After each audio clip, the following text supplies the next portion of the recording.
आज की कहानी है रौनक की। रौनक जिसे बचपन से कुछ कर दिखाने का बड़ा शौक था। हर किसी काम में, हर किसी खेल में या फिर हर किसी म्यूजिकल इंस्ट्रूमेंट में उसके जैसा कोई नहीं था।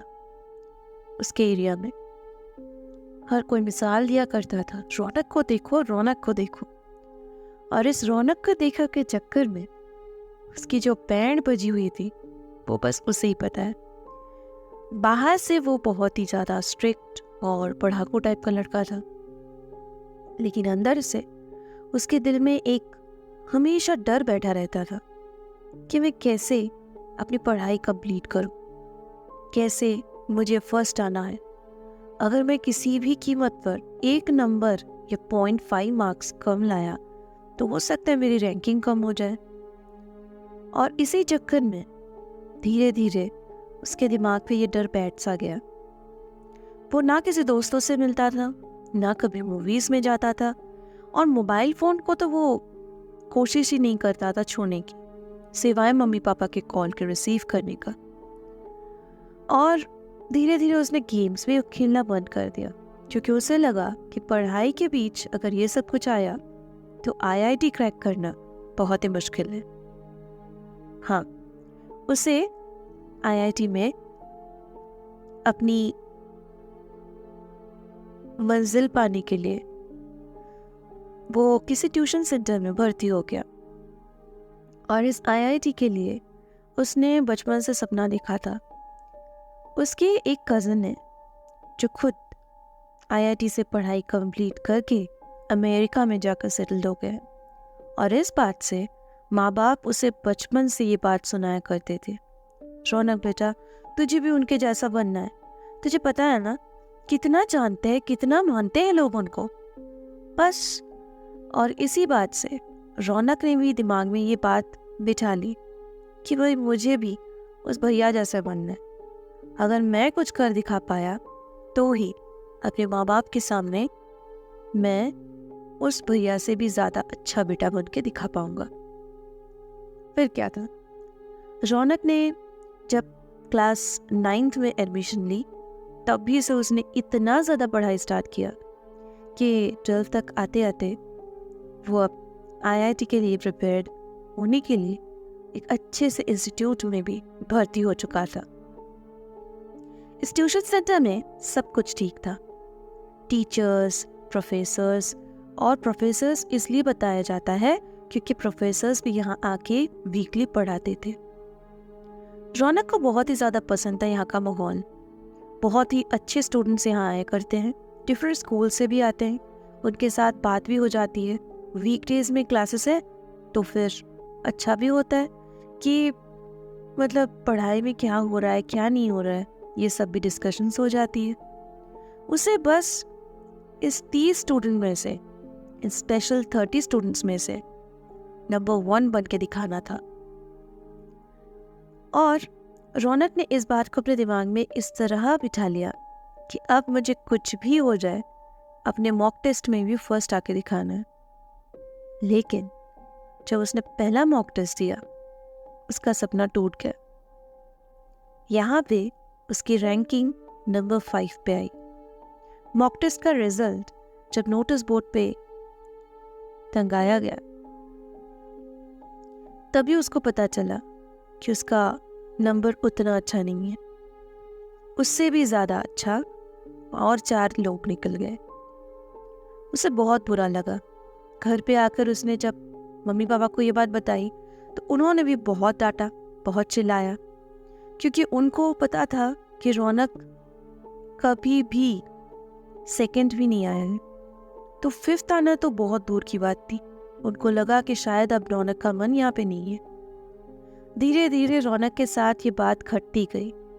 हर मॉक टेस्ट, हर क्लास टेस्ट, हर किसी चीज़ों में वो धीरे धीरे पीछे चला जाता गया।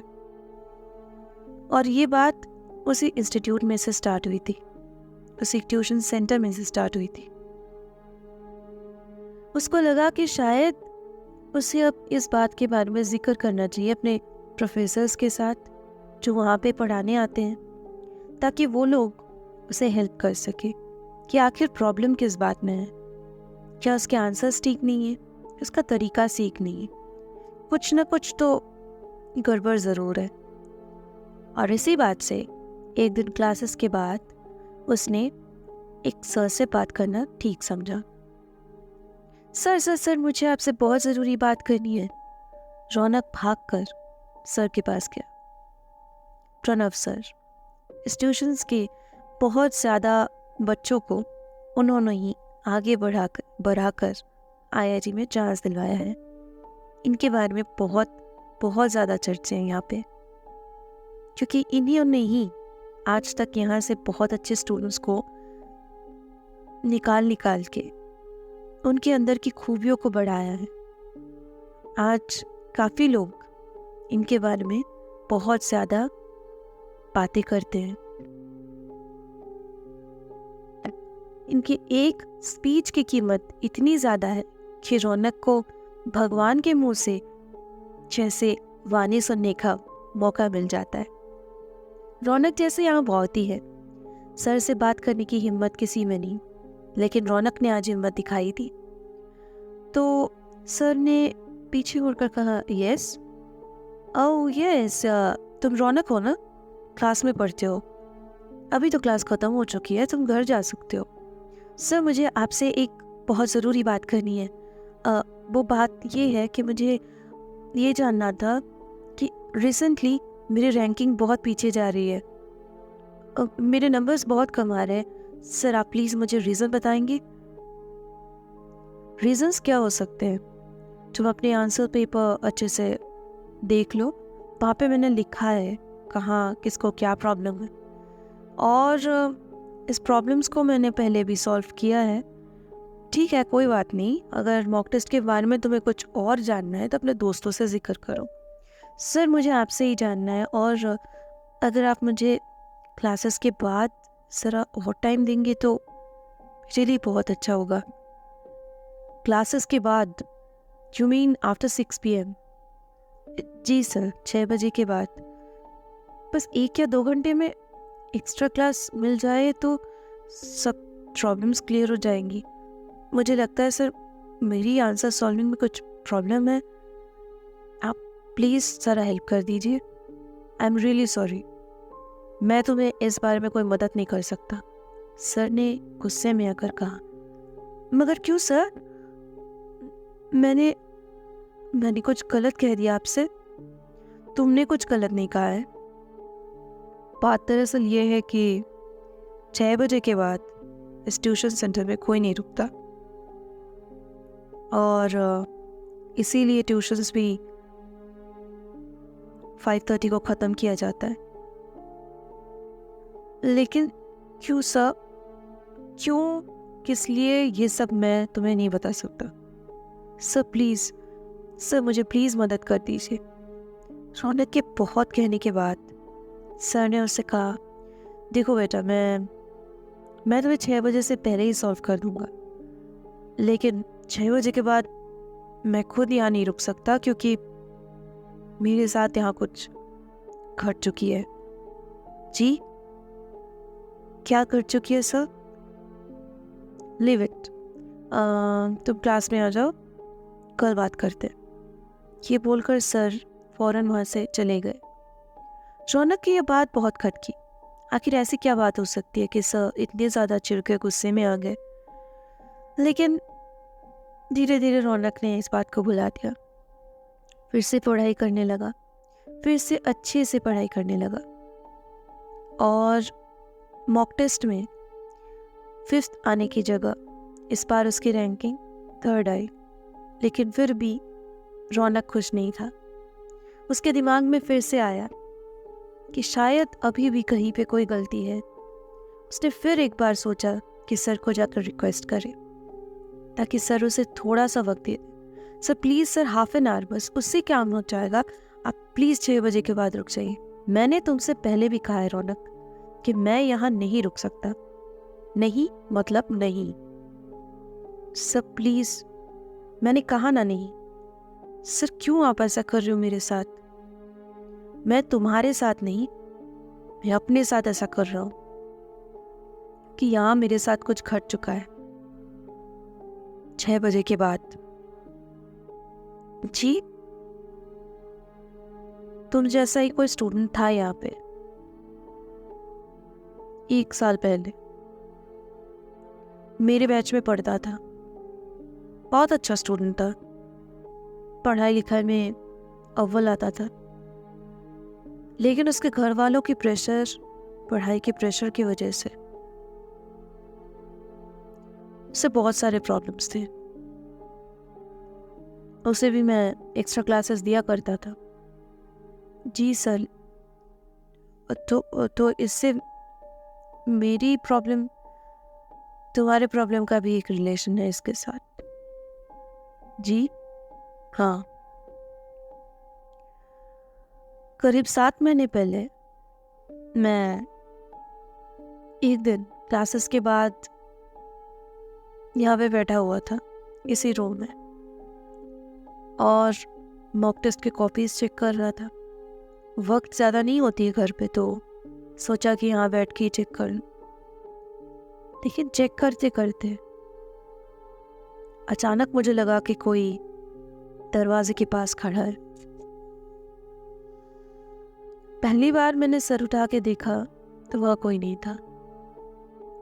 फिर मैं दोबारा इन्वॉल्व हो गया। एक बार फिर से मुझे लगा कि दरवाजे के पास कोई खड़ा है। फिर मैंने आंख उठाई, देखा तो एज यूजुअल कोई नहीं था। तीसरी बार भी मैंने सेम काम किया, लेकिन इस बार मेरी पेन हाथ से गिर गई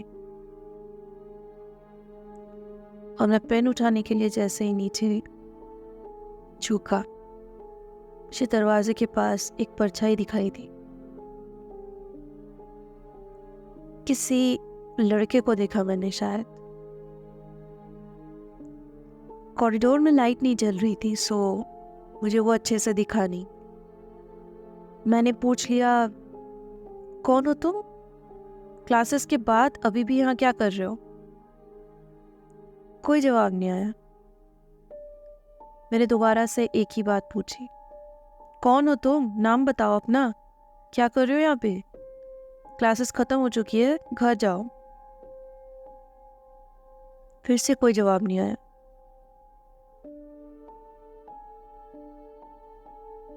उसके बाद मैंने सोचा कि शायद उसे कुछ कहना हो मुझसे।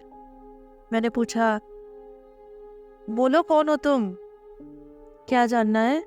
कुछ बोलना है? वो स्टूडेंट धीरे धीरे दरवाजे से हट गया। मुझे बहुत अजीब लगा। मैं खड़ा हुआ और उसके पीछे पीछे जाने लगा, कि जैसे ही दरवाजे के बाहर आया मुझे कोई नहीं दिखा। मैंने पूरा इधर उधर देखा, हर रूम तो लॉक किया हुआ है। कॉरिडोर बहुत दूर तक, कोई भी नहीं था कॉरिडोर में। स्ट्रेंज, बहुत ज़्यादा स्ट्रेंज था वो। मैं दोबारा आके कमरे में बैठ गया, कॉपीज चेक कर रहा था। फिर से एक और बार मुझे लगा कि दरवाजे के पास कोई खड़ा है। फिर से मैंने देखा तो शायद वही लड़का खड़ा था। इस बार मैं कुछ बोला ही नहीं। वो लड़का बस खड़ा ही रह गया। क्या देख रहा था वो मुझ में, मुझे कुछ नहीं पता।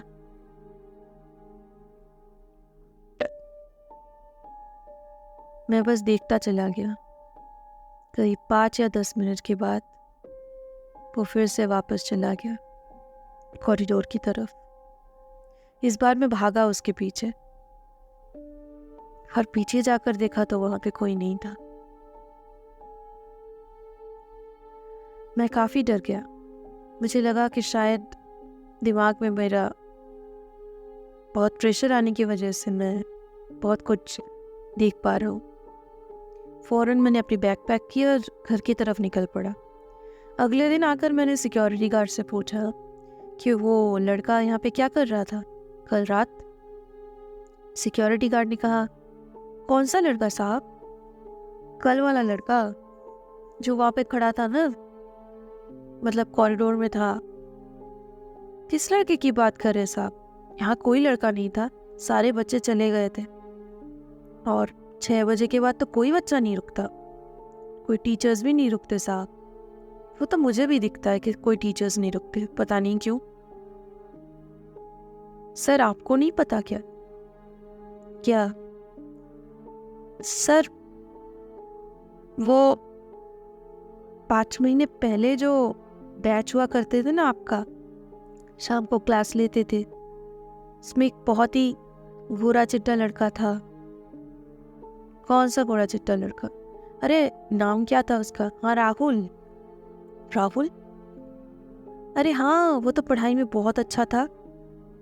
हाँ याद है मुझे, पढ़ाई में बहुत अच्छा लड़का था। लेकिन पता नहीं मॉक टेस्ट में उसको क्या हो जाता था, हर बार उसका मार्क्स कम। हाँ साहब, वो आखिरी मॉक टेस्ट आपने ली थी और उसके बाद आप छुट्टियों में चले गए थे कहीं वेकेशन में घूमने, है ना? हाँ, मॉक टेस्ट के बाद मैं रुक ही नहीं पाया, आंसर पेपर देकर चला गया था, तुम्हारे हाथों भिजवा दी थी ना। जी साहब। लेकिन राहुल की बात तुम क्यों कर रहे हो अचानक से? साहब, वो आखिरी मॉक टेस्ट जब हुआ ना, तो उसकी रैंकिंग बहुत खराब आई और मॉक टेस्ट के अगले ही हफ्ते एग्ज़ाम भी था ना, सच्चाई वाला, मतलब सच वाला जो एग्ज़ाम होता है। हाँ हाँ, एंट्रेंस टेस्ट। जी। तो वो लड़का काफ़ी डर गया। मॉक टेस्ट के बाद वो आपको बहुत ढूंढ रहा था, मुझे बोला मुझे सर से मिलना है, सर से मिलना है। मैंने कहा कि सर नहीं आ सकते, आंसर पेपर छोड़ गए। आपका नंबर मांगा, मैंने नंबर नहीं दी क्योंकि आपको परेशान कर सकता है।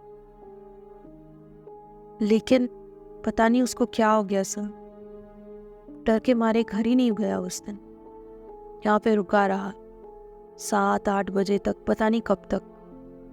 लेकिन जब तक सब कुछ पता चला, सब खत्म हो चुका था। क्या मतलब? मतलब साहब, उसने जिस रूम में अब आप मतलब पढ़ाते हो ना, उसी रूम में पंखे से लटक कर अपनी जान दे दी। क्या? जी साहब, तब से 6 बजे के बाद यहाँ पे बहुतों ने उसको देखा है। क्या मतलब है? मतलब सब कहते हैं साहब, उसकी रूह भटकती हुई यहाँ पे दिखाई पड़ती है। ये पूरी कहानी बताकर प्रणव सर चुप हो गए और रौनक की तरफ देखकर बोले, रौनक बेटा, ये सारी कहानी मैं तुम्हें इसलिए बता रहा हूँ ताकि एक्स्ट्रा क्लासेस और ये जो एक्स्ट्रा प्रेशर तुम अपने ऊपर डाल रहे हो, ये मत डाला करो। पढ़ाई बहुत इम्पोर्टेंट चीज़ है, लेकिन उसके साथ साथ ये भी बात दिमाग में रखना कि यहाँ की रैंकिंग रियल रैंकिंग नहीं है। तो अगर कोशिश करो और फाइनल एग्ज़ाम तक देखो, वेट करो, तो हो सकता है तुम्हारा मार्क्स और भी अच्छा है। एक्स्ट्रा क्लासेस की बात मत करना, तुम्हें जो भी मदद चाहिए क्लासेस में ले लेना। बेटा मुझे बहुत बुरा लगता है राहुल के लिए और अपने किए पर भी। चलता हूँ। रौनक ने प्रणव सर को जाते हुए देखा और खुद अपने बारे में सोचा, शायद आज ये कहानी उसे सुनने को नहीं मिलती तो राहुल की हालत उसकी भी हो सकती थी।